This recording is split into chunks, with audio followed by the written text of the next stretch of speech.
The story begins around 10 in the morning. At that time, I am in deep sleep. When my eyes open, I find a letter from my family members in which it is written that they had to go out suddenly for some urgent work. They had left money for food and necessary items for me and wrote to bring groceries as soon as I wake up. But I don't think much and start playing online games like every day and also start my live stream. I am just playing the game. Just then, a friend of mine says in the chat, "Watch TV. News people are telling that a virus has spread in the city." I immediately turn on the TV, where a reporter is telling that a dangerous virus has spread in the city. I am still understanding all this when suddenly the TV signal goes away, and at that same moment, an emergency alert message comes on my mobile. Scared, I peek out the window, and the scene I see makes my soul tremble. Below, people are running here and there to save their lives. Some people are biting each other, and it looks like they have become zombies. Cars are colliding with each other on the road. Just then, my eyes fall on a girl who is crying and calling her mother, but as soon as her mother comes near her, that girl suddenly becomes a zombie and attacks her mother. At that very moment, strange and scary noises start coming from the flat next to me too, and then I realize that my neighbors have also become victims of this zombie virus. When I opened the door of my room to check,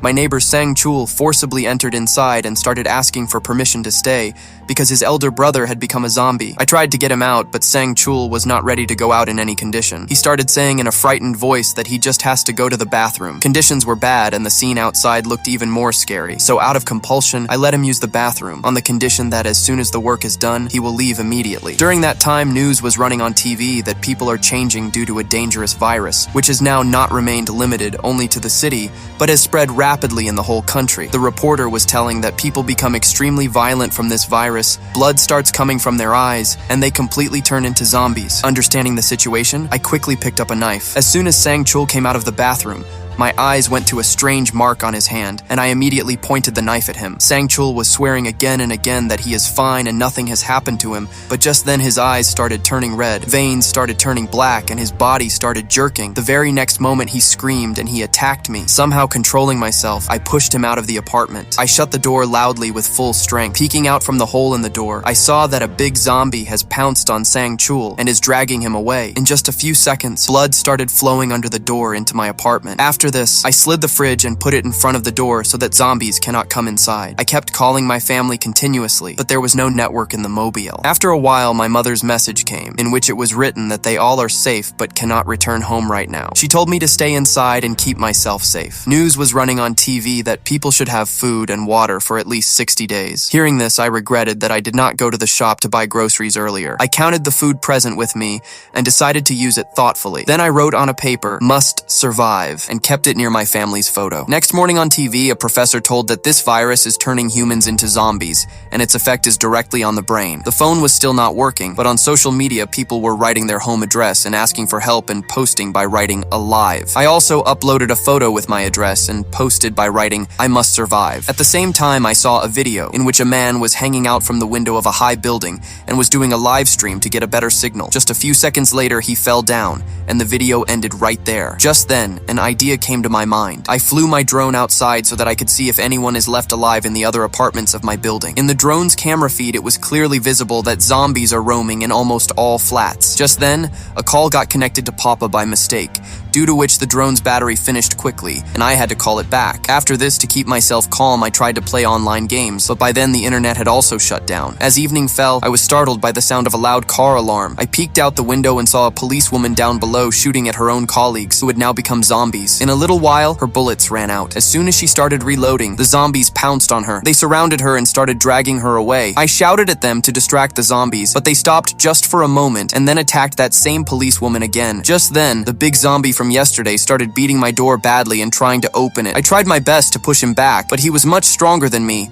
and he pushed the fridge and opened the door. In desperation, I ran towards the balcony, jumped down, and hung from the balcony. The zombie came after me, but slipped from the railing and fell down, while I somehow stayed hanging safely. Just then, I looked down, and a horde of zombies was looking right at me, and among them was that policewoman too, who had now become a zombie. Seeing this, I immediately climbed up and shut the door first thing. But seeing the scene inside, I completely broke down, because most of my food food had been ruined due to the zombie entering. That night, I recorded a video for my followers and told them how scared I am. On the 7th day, I started drinking Dad's alcohol and pasted paper on the windows so no one from outside could see me. It was told on TV that the infection spreads through contact with blood, meaning if someone avoids being bitten, they can stay alive. After becoming zombies, they get a lot of strength and their senses become sharp. Seeing a food ad, I ate a bowl of noodles. While eating, my hand accidentally hit the water bottle and water spilled on the table. Just then, my eyes fell on that post-it note, on which it was written that this is my last meal. I tried to wash my hands from the tap, but the water was off in the whole apartment. Out of helplessness,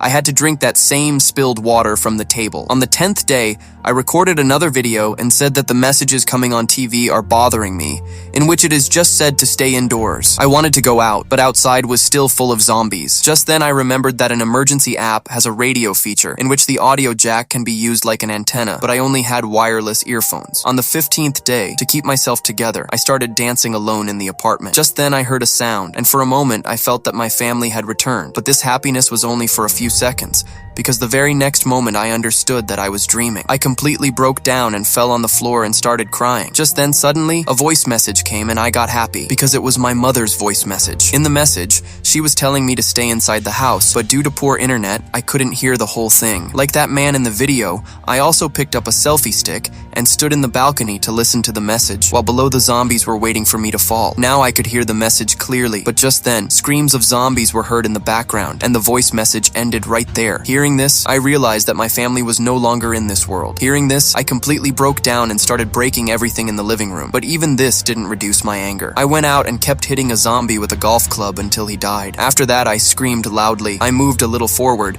Just then, I saw Sang-chul turned into a zombie. But because of my screaming, the whole horde of zombies started coming towards me. I ran towards the lift, but the lift was also full of zombies. I ran from there and hid in a place out of fear. After the horde left, I started moving slowly towards the apartment. But just then, a zombie came behind me. The good thing was that he didn't have eyes, due to which he couldn't see me. So I waited for him to go away, and as soon as I got the chance, I quickly entered my apartment. As soon as I closed the door, the zombies gathered outside, hearing the sound. On the night of the 20th day, I ran towards the window hearing the sound of explosions and found out that bombs were being dropped on the city. Thinking that no one is left alive in the city now, I completely gave up from inside. After this, I made a video in which I only said hello and goodbye, and I started trying to commit suicide. But just then, suddenly a laser light came on my face from the window and then stopped on the word no written on a board in my apartment. I started trying to free myself, and just then my rope broke. After that, I read those words on which the laser was falling. Combining all those words, that unknown person was telling me, "Don't be a fool." When I looked outside,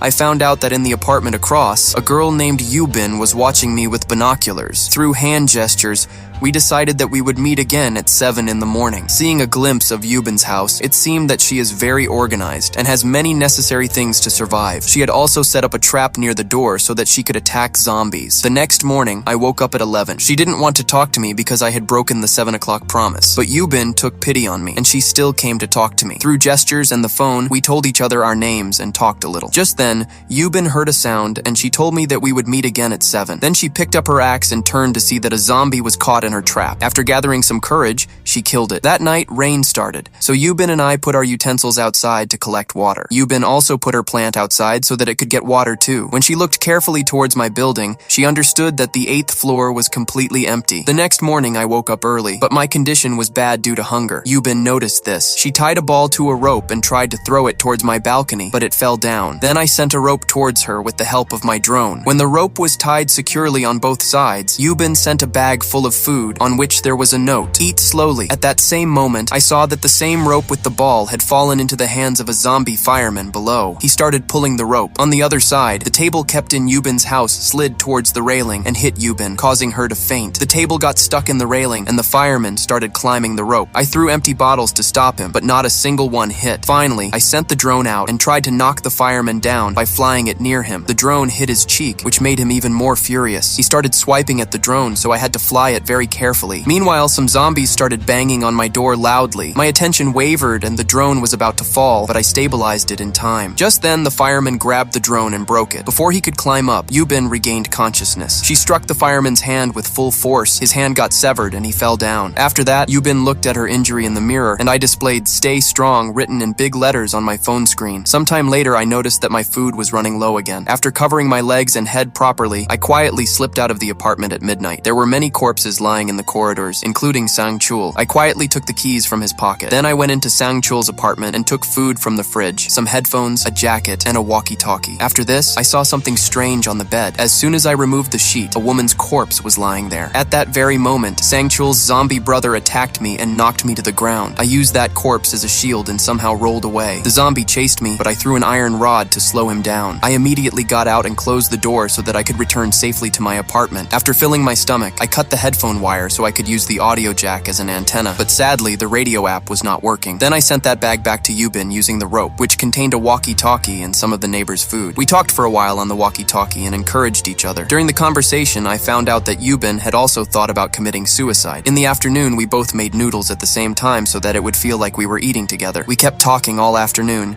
and Yubin revealed that she is afraid of heights because she had fallen while hiking in her childhood. Just then, we heard a sound. At first, we thought it was raining, but upon looking outside, we discovered that all the zombies nearby were running like crazy in one direction. Zombies started slowly entering our buildings, so we both lay down on the floor completely silently. Just then, a shelf accidentally fell from Yubin, and the noise drew the zombies' attention towards her. Yubin got scared and felt that it was all over now. But at that very moment, I remembered that all the flats in this building are connected. I immediately called Yubin's neighbor. As soon as the phone rang, the zombies ran towards that door, and Yubin narrowly escaped. Now staying on our respective floors had become very dangerous. Yubin told me that the 8th floor is empty. We decided that we would meet there now. I wanted to make a full plan, but without wasting time, Yubin made a way to descend from the window using a table and rope and jumped down safely. The zombies immediately ran after her, but she showed amazing agility. Sometimes she escaped them by running fast, and sometimes she hit them with an axe. She also used car doors like a weapon. When she reached near the other building, she found a policewoman's gun and picked it up. At the same time, a zombie jumped on her, but before it could bite, I also reached there and I killed it with my golf club. Now we both were fighting together. Using parked cars as shields,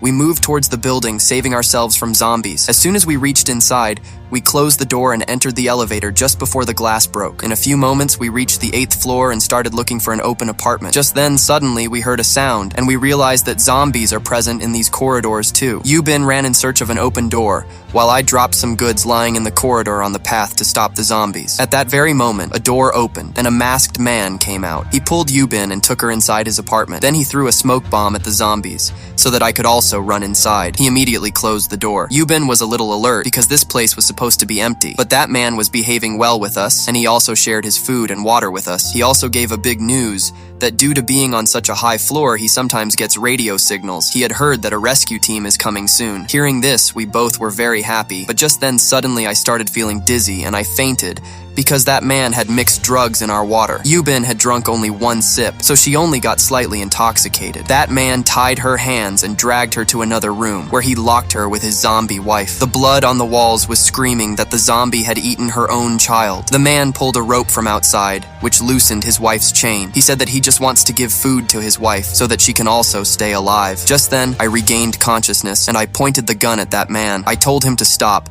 but he did not listen to me and let go of the rope, so I ran to stop him. The man started looking for a knife. Meanwhile, Yubin was fighting that zombie. That zombie was so strong that finally the rope slipped from my hand. I immediately ran towards the door to open it, but the lock did not open, and that man pushed me. Just then, Yubin threw a child's blanket lying there on the zombie's face. Suddenly, the noise from the room stopped, which scared both of us. As soon as that man opened the door, Yubin pushed his zombie wife onto him, causing both of them to fall. The zombie bit her husband. While dying, he hugged his wife and started saying, "I love you." Before he could also become a zombie, Yubin shot both of them. Hearing the sound of gunshots, the horde of zombies present on the road became alert, and they immediately started entering the building. Yubin gave me a weapon and said that rather than becoming zombie food, it is better that we die like humans. So we both decided to commit suicide again. Crying, I was just about to shoot. Just then, we heard a sound. We saw that finally the rescue helicopters had arrived. Deciding to stay alive, we threw another smoke bomb in the corridor and pushed the zombies and ran towards the stairs. But a big horde soon came behind us and caught Yubin. She was defending herself with an axe, and I picked up a bicycle and blocked their way, due to which Yubin could get out of that horde. I told her to go to the roof while I was trying to stop the zombies. Yubin reached up quickly, but she did not see the helicopters. After a lot of pushing and shoving, I pushed the zombies down a few stairs and ran up. I closed the roof door and blocked it. When I understood that the helicopters are not nearby,